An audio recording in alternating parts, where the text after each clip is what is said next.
yang sudah masuk database pada tahun 2022 ya, itu sudah dijamin. Kan begitu. Kalau dalam agama kira-kira dijamin masuk surga lah begitu. Ini dijamin masuk P3K.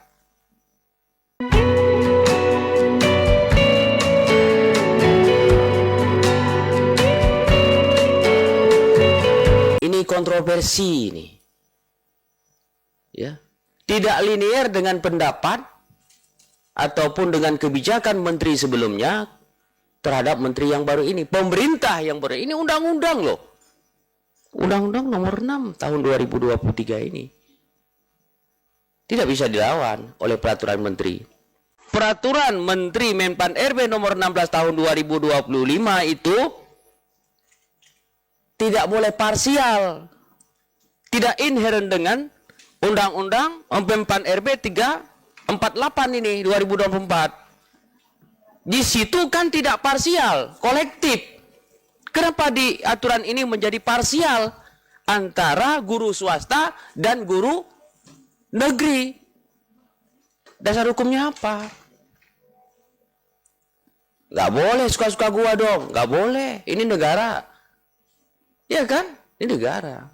Maka untuk itu saya sepakat Bapak Ibu yang bekerja di swasta, walaupun Anda bekerja di swasta, walaupun Anda bekerja di sekolah negeri, tapi Anda itu manusia dan bangsa Indonesia.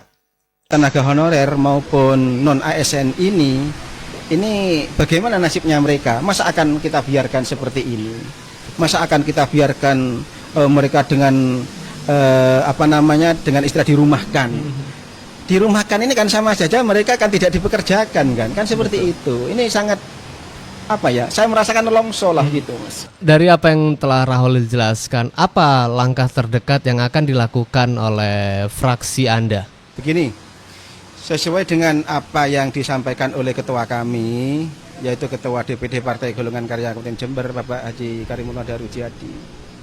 Memang harus ada tindakan nyata dari Pemkab, khususnya juga dari DPRD, dari legislatif. Ini saya istilahnya akan menangkap bola yang dilemparkan oleh ketua kami. Artinya sangat perlu sekali ini dibentuk pansus. Bukan berarti kami ingin mencari kambing hitam siapa yang salah atau tidak. Tetapi paling tidak di sini kan nanti akan muncul rekomendasi dari pansus itu. Apa kira-kira yang akan diberikan oleh Pemkab maupun pemerintah nasional, pemerintah pusat, nasional, pusat, ini kepada terhadap nasib 4.000 lebih tenaga honorer maupun tenaga yang disebut dengan non ASN tadi itu. Ini yang harus kita ambil langkah apa? Ini kan pasca aturan-aturan yang dikeluarkan oleh pemerintah pusat bahwa tenaga honorer yang tidak masuk data BKN tidak bisa menjadi P3K atau P3K paruh waktu. Bagaimana Anda melihat di sini bahwa ada peran pemerintah daerah yang menyebabkan ribuan tenaga honor di lingkungan Pemkab Jember akibatnya dirumahkan? Iya, kan begini. Sekarang ketika pemerintah pusat tidak memasukkan mereka ke database BKN, ini tentunya kan juga tentunya akan ada masalah di Pemkab sendiri. Oke. Jadi tidak ujuk-ujuk seperti BKN itu tidak masukkan mereka ke database, mungkin ada kesalahan yang dilakukan oleh Pemkab. Tapi non sewu lah ini, saya masih belum bisa membuktikan mereka salah atau tidak.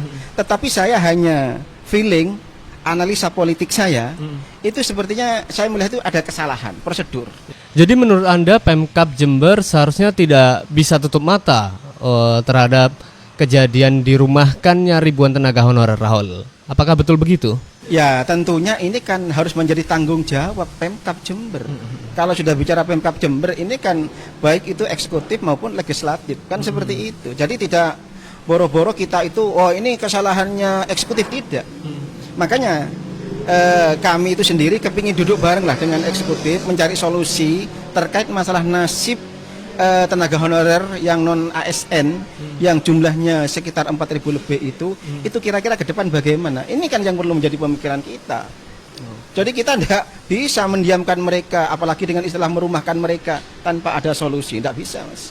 dari langkah yang akan diambil oleh teman-teman DPRD Kabupaten Jember, pastinya nanti tidak menutup stigma dari masyarakat bahwa ini merupakan langkah politis, apalagi di sisa masa jabatan Bupati Jember yang tinggal beberapa minggu lagi.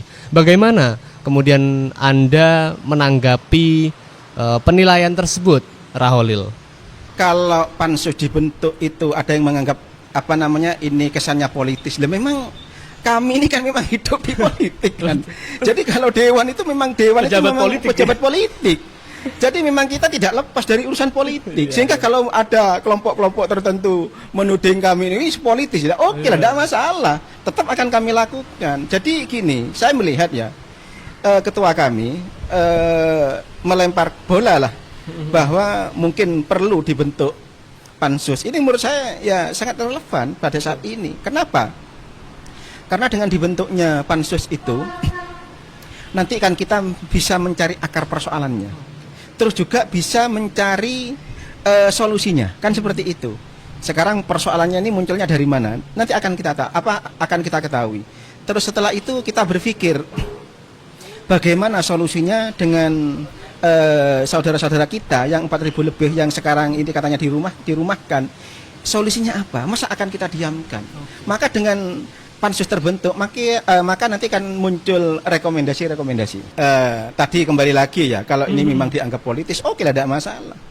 Tetapi saya lebih menginginkan nanti persoalan tenaga honorer ini selesai pada saat ini. Artinya selesai di masa pemerintahan yang sekarang ini. Sehingga saya tidak kepingin nanti ada tudingan-tudingan ini bupati baru ini harus begini-begini. Ini kan tidak kepingin saya. Jadi artinya bupati baru harus bersih dari persoalan ini. Teman-teman tenaga honorer non ASN untuk bersabar dulu. Kami tetap akan berupaya.